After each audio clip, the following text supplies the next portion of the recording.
తక్షణ పనులు అందుకే మేము డిమాండ్ చేసేది రైతుల తరపున ఆదిలాబాద్లో కానీ మహబూబ్ నగర్లో కానీ వరంగల్లో కానీ ఖమ్మంలో కానీ ప్రభుత్వం సీసీఐతో మాట్లాడి వెంటనే ఈ విషయంలో చొరవ తీసుకోవాలని డిమాండ్. కేటీఆర్ గారు ఎట్లా చూడొచ్చు అంటే మీరు నేరుగా పోరాటమే మార్గం, రైతులందరూ ఏకం కావాలి, మనం పోరాడితే పోయేటేం లేదు, బానిస సంఖ్యలు తప్ప అని అంటున్నారు. ఎట్లా చూడొచ్చు వాళ్ళతో మీరే విధంగా మీ పోరాటం? ఇప్పుడు కేంద్ర ప్రభుత్వం ఒక విధానం తీసుకొచ్చి భారతదేశంలో అద్భుతంగా తెల్ల బంగారం పండించే రైతులు ఉన్నప్పటికీ వీరు వ్యవసాయ వ్యతిరేక విధానాల వల్ల బయట దేశాల నుంచి దిగుమతి చేసుకుంటాం పత్తి అంటున్నారు. దానివల్లనే మన దగ్గర పత్తి కొంటలేరు, అనవసరపు నిబంధనలు పెడతా ఉన్నారు. ఇట్లా రకరకాల 11% ట్యాక్స్ ఎత్తేసి దిగుమతి సుంకాన్ని తీసేసి వాళ్ళకు మార్గాలు తెరుస్తున్నారు, వాళ్ళకు రెడ్ కార్పెట్ వెల్కమ్ చెప్తున్నారు. మరి మన రైతులు ఏం కావాలి? మన రాష్ట్రంలో మన దేశంలో ఉండే పత్తి రైతులు ఏం కావాలి? వాళ్ళు చిత్తు కావాల్సిందేనా? అందుకే పోరాడితే పోయేది ఏం లేదన్నది. అందుకే కేంద్ర ప్రభుత్వం ఇవాళ ఇతర దేశాలకు దాసోహం అంటున్నప్పుడు మరి మన రైతుకు మరి ప్రత్యామ్నాయం ఏమున్నది ఈ వ్యవసాయ వ్యతిరేక ప్రభుత్వాలలో? అందుకే 21 నాడు ఇక్కడ ఆదిలాబాద్లో అన్ని రైతు సంఘాలు కలిసి పెద్ద ఎత్తున రహదారుల దిగ్బంధం ఇచ్చోడ దగ్గర బోరస్ దగ్గర పిలుపునిచ్చారు. అందులో మా పార్టీ కూడా పాల్గొంటుంది. అన్ని సంఘాలతో పాటు మేము కూడా పాల్గొని కేంద్ర రాష్ట్ర ప్రభుత్వాలకి వాళ్ళ నిష్క్రియాపరత్వానికి, వాళ్ళ చేతగానితనానికి, వాళ్ళ రైతు వ్యతిరేక విధానాలకు వ్యతిరేకంగా పోరాటాన్ని ముందుకు తీసుకొని పోతాం. ఇందులో రైతులు కూడా పెద్ద ఎత్తున పాల్గొనాలని మేము విజ్ఞప్తి. పోరాటం అంటున్నారు, మీ కార్యకర్తలపై మీ బీఆర్ఎస్ ప్రెసిడెంట్లపై వరుసగా కేసు నమోదవుతున్నాయి. దీనిపై వర్కింగ్ ప్రెసిడెంట్ వాళ్ళ రాజకీయ అంశాలు నేను మాట్లాడను, ఓన్లీ రైతుల అంశాలు మాట్లాడడానికి నేను ఆదిలాబాద్కి వచ్చినాను. మిగతా అన్ని అంశాలు చాలా టైం ఉంది, దాని గురించి మాట్లాడచ్చు. కానీ ఓన్లీ పత్తి రైతుల కోసం కొట్లాడితే పెట్టిన కేసులు అవుతే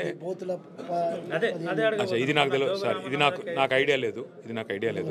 ఒకవేళ రైతుల సమస్యల కోసం కొట్లాడే మా నాయకుల మీద కార్యకర్తల మీద కేసులు పెడితే మాత్రం తప్పకుండా ఆ విషయంలో అవసరమైతే న్యాయస్థానాలకు పోతాము, చెబుతాం న్యాయస్థానాలకు కూడా. ఎందుకంటే ప్రభుత్వాలు అన్యాయంగా వ్యవహారం చేసినప్పుడు న్యాయస్థానం పోవడం తప్ప వేరే మార్గం లేదు. న్యాయస్థానాల్లో కొట్లాడతాం, ఇక ప్రభుత్వాలు దిగిరాకపోతే రోడ్ ఎక్కుతాం. అంతకంటే చివరిగా ఒక విషయం చెప్పండి, మీరు ఇంకో విషయం కూడా చెప్పారు, రైతులకు సంబంధించిన పత్తి అంశంలో ఇటు ప్రభుత్వం ఎవరైతే సీసీఐ ఉంది, సీసీఐతో పాటు కొంతమంది ప్రైవేటు ఎవరైతే దళారు ఉన్నారో వారు కూడా కుమ్మక్క అవుతున్నారని ఆరోపిస్తున్నారు. 1000% ఇది వాస్తవం. ఎందుకంటే మీరు గమనిస్తే 8,110 రూపాయలు రావాల్సింది ఒక క్వింటాల్కు ఇలా 5,900కు అమ్ముకునే అగత్యం ఏంది? ఎందుకు బంద్ పెట్టిండ్రు ఇలా మార్కెట్? నాకు చెప్పారు, మేము వస్తున్నామని బంద్ పెట్టినరా, లేకపోతే ప్రైవేట్ వాళ్ళు చెప్పిరని బంద్ పెట్టినరా? ఎందుకు రైతులు ఇప్పటికే తనలాడుతున్నారు, అరే ఓదిక్కు మాకు కొంటలేరు, ఆగమవుతుంది బతుకొని రైతులు తనలాడుతుంటే మీరు మార్కెట్లు నిరవధికంగా బంద్ పెడితే, నిన్నగాక మొన్న కలెక్టరేట్ ముందు ఆసిఫాబాద్లో మా ఎమ్మెల్యే గారు ధర్నా చేశారు, స్పందించారు, ఏదో చేస్తామన్నారు.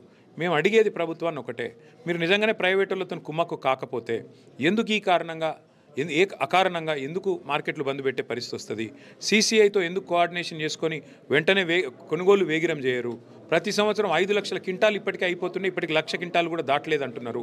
ఏ కారణం చేత ఇంత మందకొడిగా కొనుగోలు కొనసాగుతున్నాయి? ఈ ప్రశ్నలకు ప్రభుత్వం సమాధానం చెప్పాలా, సీసీఐ కూడా సమాధానం చెప్పాలి. ఏం చెప్తారు రాష్ట్ర ప్రభుత్వానికి బీఆర్ఎస్ వర్కింగ్ ప్రెసిడెంట్? ఒక్కటే మాట రాష్ట్ర ప్రభుత్వానికి చెప్పేది, రాజకీయ అంశాలు ఎప్పటికీ ఉంటాయి, కానీ రైతుల అంశాలు సీజన్లో, ముఖ్యంగా వాళ్ళు అమ్ముకునే సీజన్లో కష్టపడి మీరు రుణమాఫీ పూర్తిగా చేయలే, రైతు బంధు చక్కగా ఇయ్యలే, కరెంటు చక్కగా ఇస్తలేరు, అయినప్పటికీ తనలాడి వాళ్ళు మొత్తం పంటలు పండిస్తున్నారు. మరి పండిస్తున్నప్పుడు ఆఖరికి ఆ కొనుగోలు చేస్తే, టైంకి కొనుగోలు చేస్తే వాళ్ళు బతుకుతారు, వాళ్ళ బతుకును